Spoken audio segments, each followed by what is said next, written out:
Grand Rising, Grand Rising. Sorry for the delay. My kids tend to laugh at me when I make plans. So, they run the household. I pretty much operate on their schedule. I decided to pull the cards on camera because that's what I prefer when I'm getting a reading done. I just feel like I get a chance to connect with the cards better. And here we go when they pop out.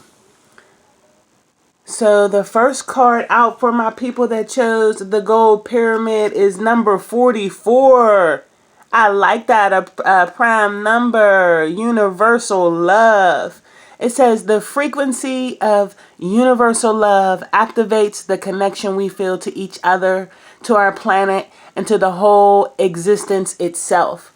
And that's a great card to start with. We're going to build on that. This is the Sacred Geometry deck. I start there because math pretty much rules the universe. It is the language the universe speaks. And I'm sorry for the reflection. I'm trying to get you to be able to see it. Alright.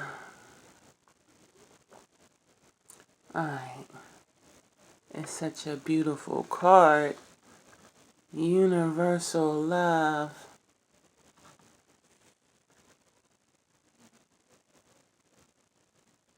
Okay. So I start with the Sacred Geometry. I think from there, I'm going to pull a Animal Spirit card from the Animal Spirit deck. I love these. And then from there, we're going to pull a Crystal Healing. While I pull out the other cards, I just wanted to let you know right now, we are transitioning Jupiter. Jupiter went retrograde today. It's retrograde from today, May 14th through September the 12th, 2020.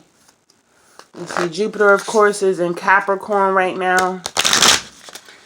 It's important because Jupiter, Pluto, Saturn, these planets have been in Capricorn over the last year or so. They haven't been conjunct or together like this since 1894. Like, people have written songs, they've done astrology readings in preparation for the golden age coming up like we're at right now. Jupiter is the main planet of Sagittarius and Pisces, both very spiritual signs. So you gotta look at it like this. Jupiter right now is retrograde in Capricorn, which is an earth sign. It's all earth. Jupiter being in the earth sign is all about us dealing with our conscious mentality. But since, again, it's in retrograde, it's telling us to go within. It's kind of looking at your subconscious. It's Pluto right now also is in retrograde, and it's been in retrograde for a while now, but it's been in Capricorn where Jupiter is since 2008. So when you think back, you figure it's going to be still in Capricorn till 2024. So since 2008, all the way through 2024, the planet itself, the energy that is given to us as a collective is trying to make us transform, trying to get us to pull up all of those deep-rooted subconscious beliefs, anything that's holding us back from becoming our greatest self. And it's funny because I didn't know any of this stuff going on, but definitely 2008 was the first time I told my brother, like, all you gotta do is control your emotions, bro. I done figured out the keys to life. I was so excited when I told him that too. I thought I literally had figured out the keys to life. Like a few days later, I got my heart broke by my first son's father, and it's been like a whole merry-go-round of lessons that I had already knew the answers to. Flat out, it came out as soon as Pluto hit. Like, yeah, let's transform. Let's start thinking about our spirituality, becoming who we are meant to be, our life purpose, stepping into our divine incarnation objective. Like, we're all born for a purpose, for a reason that we came here. That's what I believe anyway. Something just dropped in 2008, made me start focusing on something bigger than myself. I remember everybody being caught up in football. See, now we got 15 minutes. I will talk your head off. So as you see, no cards have really jumped out. That's what I'm waiting for. But Pluto, again, think back over the last decade or so, technically since 2008, November 2008 specifically. It did go into Capricorn in January for a brief moment. in 2008, but it didn't retrograde it, and it went back into Sagittarius. See, it's just a beautiful thing. See, divination, cards, all of those are great ways to tap in to the energy. Our ancestors built this whole planet, the Great Pyramids, all of that, all of the great masterpieces that are connected to the heavens are based off of astrology. Whether you look at that as, again, the Great Pyramid, the structures of the planet itself, or if you look at religion and all these man-made things, there's still the sun book. We're still talking about astrology, math. These are the universal things. Things that we didn't really create. That was just here. Our ancestors noticed it. We didn't have to make up math. We recorded math. The Great Pyramid has every mathematical equation known to man embedded into it. And thus it was a well, I don't want to go all into that, but I'd say a generator. Starship, Stargate. Okay, ancestors, let me focus. I'm sorry. For this universal love, can you clarify? Can you give me a card from the animal spirit deck to clarify this universal love for my people that chose this golden pyramid? Give me a card that speaks about this universal love. I know it's very important because you're being very specific right now. Give me a card that clarifies simply that I can read for the people this card of universal love. What element are we going to get? Because this animal deck, first card I seen was Dragonfly. Oh, I'm not taking all of these. Okay, Spirit saying I got to take all of them. So we got Dragonfly, Raccoon came out next, Octopus, and then the one that flew all the way over here was Vulture. And I seen that in another reading I had recently. Vulture, the first thing I think of that is renewal. I know Vulture seems like a bad card, but really the scavenger is picking away all that's dead and leaving behind renewed openness, I guess. I mean, you figure if you peck away everything that's dead, the only thing that's left is life. So I couldn't put it in the words, but that's what I'm looking at. Even if it's, non-existent, we starting brand new, it's starting over. It's like, the stages of the phoenix in a way for me. But we're going to read what the book says because I'm all new to this. I'm going off my feelings, my intentions, but my first instinct is this Vulture card. The energy that I felt with this is all about cleansing, picking away what was dead, getting rid of it, eating that. All right, let me put that down. I'm getting excited. All right, Dad, we already at 8 minutes, so I'm going to let you know now. I only got 15 minutes, so if the video cuts off in mid-reading, you can always go to Empress Nicole Black Queen on YouTube. The full video will be there. And I probably will just do a second video. I don't know. We'll see how I feel. But I'm trying to decide, Spirit, should I stop there since we pulled out 4 cards with the animal?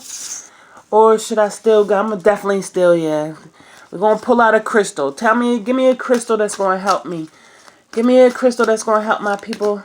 Give me a crystal that's going to help my people deal with all of these energies that we're about to read about with these animals. The animal spirit deck and the universal love of 44 from the sacred. See. We get a lot of crystals. So we got 3. 3 is always a good number to me. So we're going to do Bloodstone was the first. Rhodite. And I could definitely be pronouncing these wrong. And I'm so sorry, I wonder if you could see the glare better when in the playback. Because I can't see it at all from the angle that I'm sitting in. Alright. We got 11, 43, and 45. Okay, so we got 3 crystals to help my people with this golden pyramid. Alright. Chakra card, chakra card, chakra card. What chakra is this whole spread pertaining to? What chakra is this whole spread pertaining to? What chakra do we need to work on?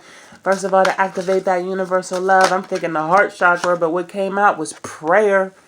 Definitely can't wait to read what prayer said, and it's yellow, so that's the solar solar chakra. Okay. All right, we got plenty of cards. I'm going to pause there so I can get the books and not kill the minutes. Bear with me. Okay, I'm back. Most important part, number 44, I forgot, is the last card of the book, Universal Love. So, dare I say, we are closing a chapter. We have come to a grand lesson learned, is what I'm feeling. And mine for sure is, again, it always leads back to love. Love is, like Rumi said, everything is love. We're just the pieces. Okay, so I'm at 10 minutes, 36 seconds. What I'm going to do is read this card, number 44, and then I'll start a new video to read the clarification card so everybody don't have to run over to YouTube. But I say go follow me in the future anyway. Follow your girl, Empress Nicole Black Queen on YouTube.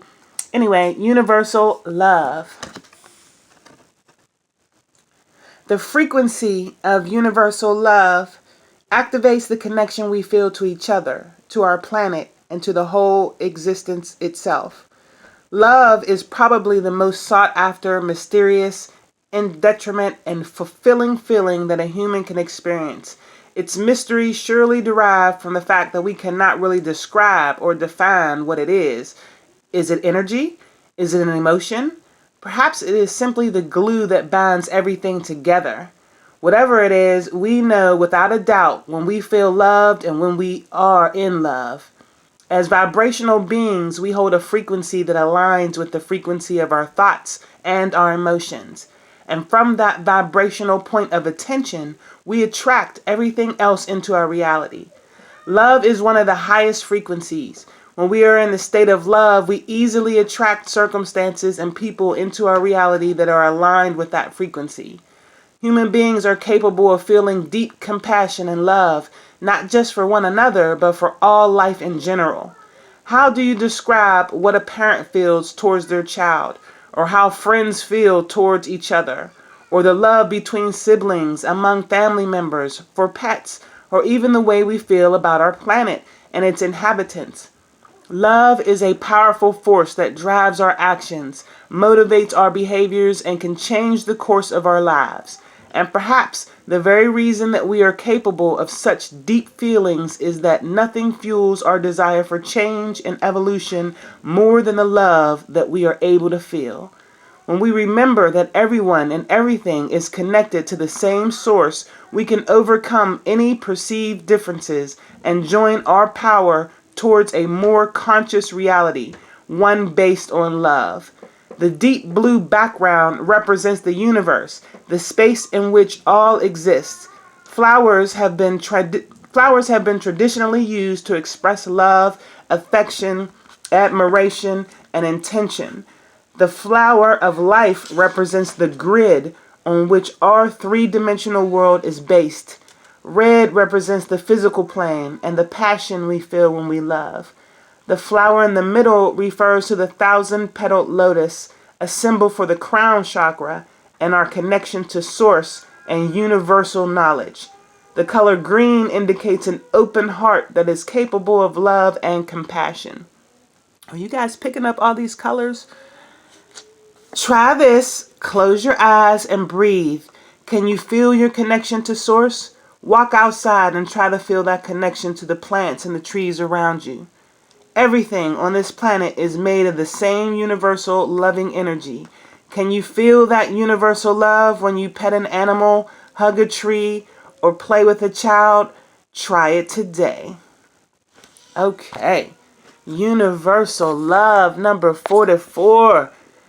I hope you can see those beautiful colors. I'm trying to get it at an angle. Oh, there you go. I hope, because for me, I can see it. I don't know if you can see it. I'm going to end this video, and then I am going to clarify these clarification cards. This is how it appears on the table for me. And this, again, is for everybody that chose the Golden Pyramid yesterday. I'll be right back.